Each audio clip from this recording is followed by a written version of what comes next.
Hello, my name is Kim Sauer at APEX 2015 in San Diego. I'm joined today by Michael Ford from Mentor Graphics. Michael, good to see you here in San Diego. I think last time we were somewhere in Europe. Yes, we were in Germany. Yes. So it's great to see you again. Yes.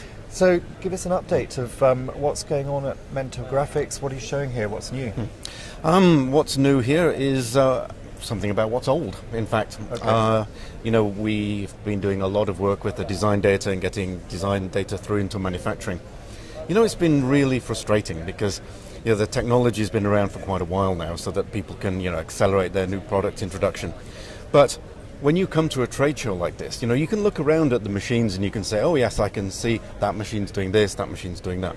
But when it comes to software, you can't see anything, You read the brochures, you get a demo, but how is it really going to impact my operation?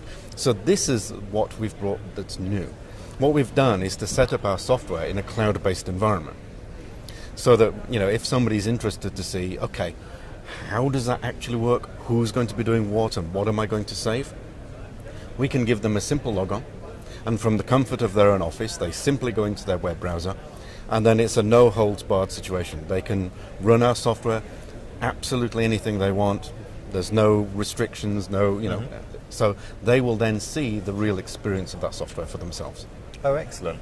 And so, like you say, software is something invisible, so intangible, and a machine you can touch, you can walk around, you can see something happening and it makes noise. Yes. But software, in fact, is what's driving all of this. Software is what we're talking about in the smart factory. It's traceability, and it's all those aspects that I would imagine in a market like the Americas is very important. What sort of industries are you addressing with this, and who's taking up your test environment, or that sort of, I want to test the software part? Yeah, it's a kind of experience more than a test because, it's to really see how that software is going to work. And for the engineering tools, we can actually put, a look and feel on what it's going to have. But really in the Americas, the thing that's really being questioned now is how come all the manufacturing is still being done in China or places like that, the low-cost geographies? I mean, you remember a few years ago, everybody was saying, look, we need to reduce labor cost, that's how we compete, therefore everything is offshore.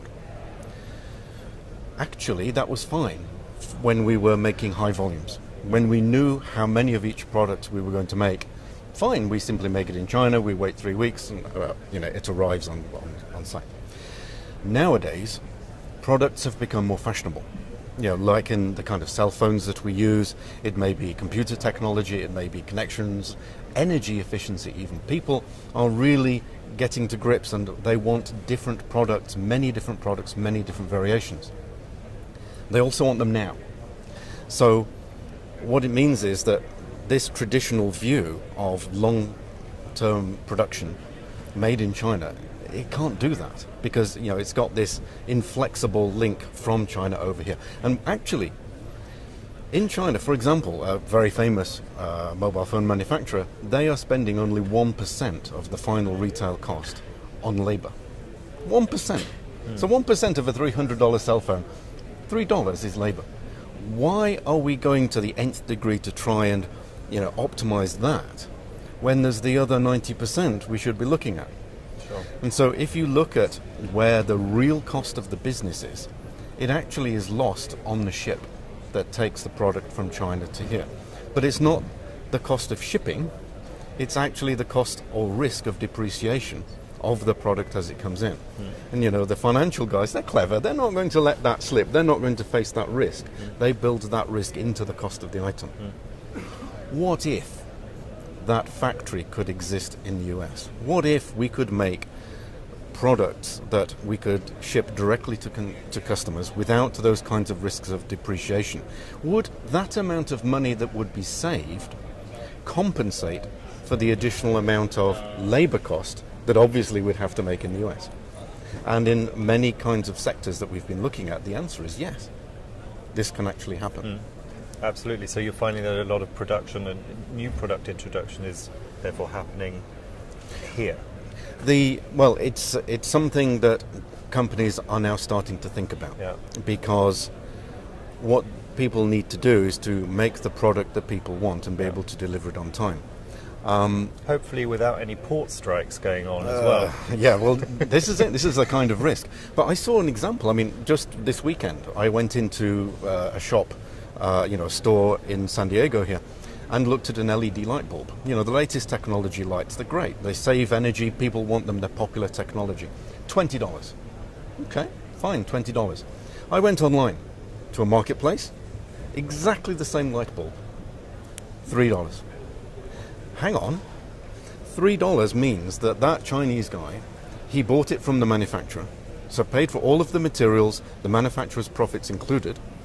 He had his cost, and he made some profit, and he offers free shipping, so he can give you that light bulb in your house for $3.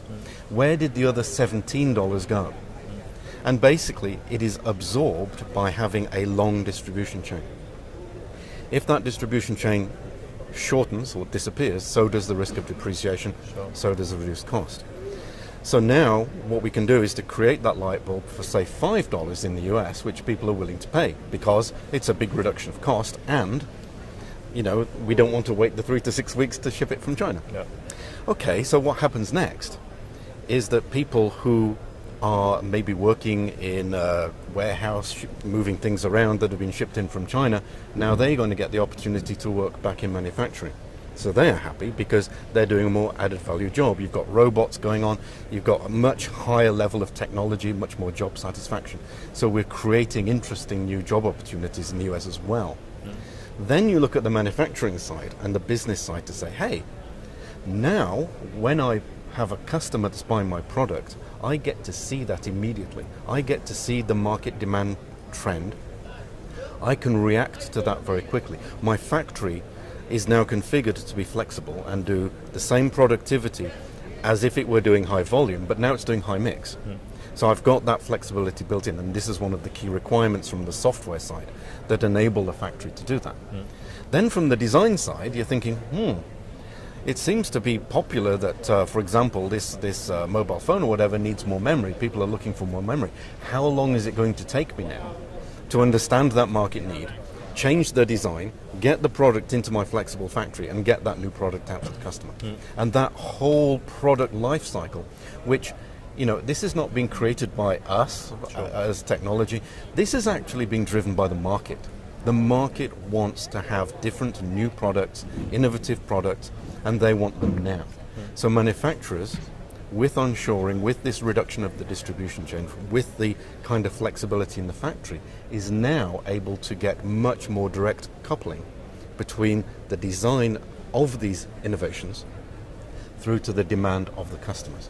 And so that's reflecting many kinds of competitive edge for that manufacturer. He's getting his hit new products out at premium pricing in the market, having the flexible factory, gets rid of all of the stock, gets rid of the risk of the depreciation. So that's a kind of a whole new model of manufacturing, which can only happen onshore. Yeah, absolutely. And then you've got the solution for it. Indeed. Yeah, excellent. Well, thank you very much for the chat. I'll send you back to your stand and look forward to looking at the solution online as well myself. Okay. Great talking to you again, and I'll see you at the next show. Yes, very much. Look forward to it. Thanks Thank very you. much. Thank you.